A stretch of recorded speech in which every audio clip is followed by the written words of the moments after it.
E aí, meus goiabeiros, quanto tempo não vejo vocês, já faz mais de ano, né? Tinha parado de fazer vídeo, mas inclusive eu acabei perdendo a conta do Madmeto, agora temos aqui no Jinbei, né? Enfim, teoria de One Piece, que aconteceria se Naruto fosse herdeiro. Não, se Luffy fosse herdeiro de Naruto. Espero que vocês gostem, taquem o curiorinho no like, e é isso aí.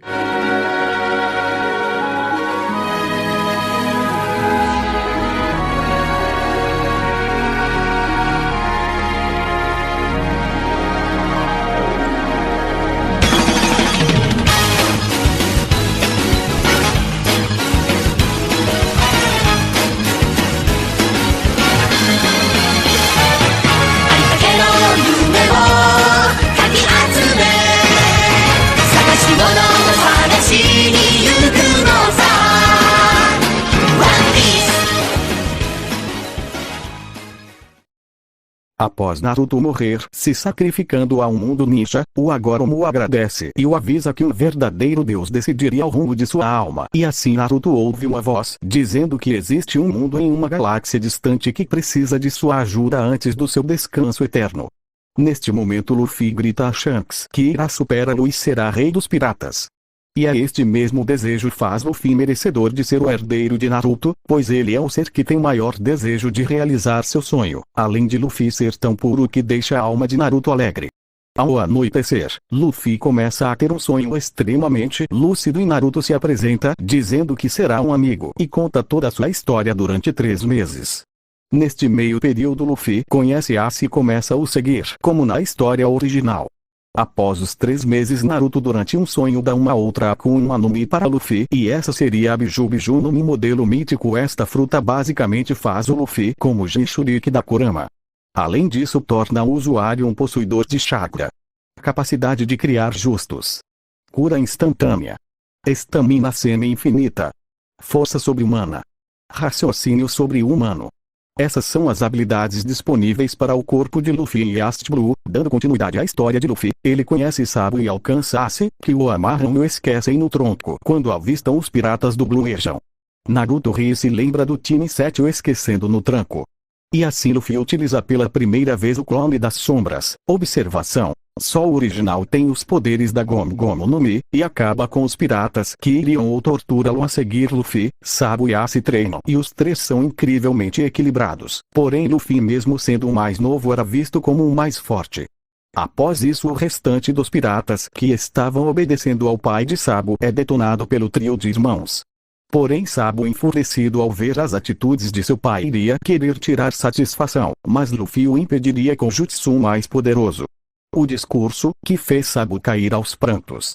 A ação dos revolucionários não haveria mudanças e após aquele dia, Sabo deixa Ace irritado ao reconhecer Luffy como o futuro rei dos piratas, desistindo de ser pirata e indo em uma aventura somente para descobrir a história do mundo e tentar fazer justiça, se considerando um herói.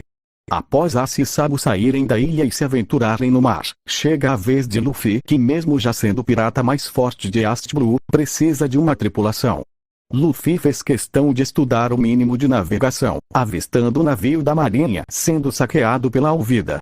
Após Luffy entrar no navio, apenas Kobe e toda a conversa do anime se repetir. Após Alvida ouvir que Kobe queria ser da marinha, ataca ambos os personagens, porém, Luffy quebra a clava de mãos nuas e utilizando apenas as mãos, desmaia a capitã do navio pirata.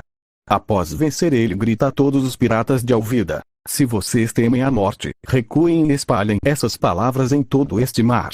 Meu nome é Monkey D. Luffy, o homem que será rei dos piratas. Após os piratas de Alvida baterem em retirada, Luffy avista Nami com um sacão de tesouros e fala: é impressionante você ter roubado todo esse tesouro em tão pouco tempo. Qual é seu nome? Nami evita se apresentar e fala que vai meter o pé, só que Kobe fala que eles fugiram com todos os botes e resta apenas o barco saqueado da marinha onde estão. E assim ela se apresenta e fala que irá conduzir o navio até a ilha mais próxima, porém, seria suspeito a chegada de um navio da marinha somente com os 3, mas Luffy diz que resolveria isso facilmente e pergunta a ela quais os objetivos dela em mente. Ela diz que é apenas tesouros e, se possível, uma carta náutica para a Grand Line, e Luffy fala que ajudará ela a este objetivo se ambos fazerem uma aliança. Nami com intenção de traí-lo depois aceita. Após chegar... Curiosidade do dia. O Luffy dessa história é muito mais maduro, pois ouviu a história de Naruto, e assim aderiu muito de sua personalidade já adulta à sua, assim como fez com Shanks. Nami com intenção de traí-lo depois aceita. Após chegarem próximo da ilha, Luffy se arremessa juntamente com Kobe e Nami e assim, os três voam de forma turbulenta e Luffy utiliza clones para amortecer a queda. Ambos perguntam ao Luffy como ele faz aquilo com o corpo dele e ele explica que é um homem de borracha, pois comeu a Gomu Gomu no Mi e além disso, comeu outra fruta, uma fruta mítica que faz o mesmo dividir o corpo com uma raposa e mesclando suas habilidades. Ao andarem na vila, Kobe fala de Zoro para Luffy o temido caçador de piratas e assim Luffy se sente muito atiçado em tê-lo em sua tripulação. No mesmo instante, os três encontram uma garotinha chorando e falando mal de Capitão Morgan e Luffy tem um mau presságio sobre o modo que a marinha agia naquela ilha. Nesta história Luffy faz clones, para se espalharem e descobrirem informações e percebe a ditadura horrível que estava acontecendo nesta ilha, o deixando pistola e já indo tirar satisfação. Enquanto isso Kobe tem seu sonho destruído ao ver tamanha corrupção e atrocidade da marinha em que Luffy o contou. A Nami estranha a atitude de Luffy pois tem o estereótipo formado de piratas como os piores monstros dos mares.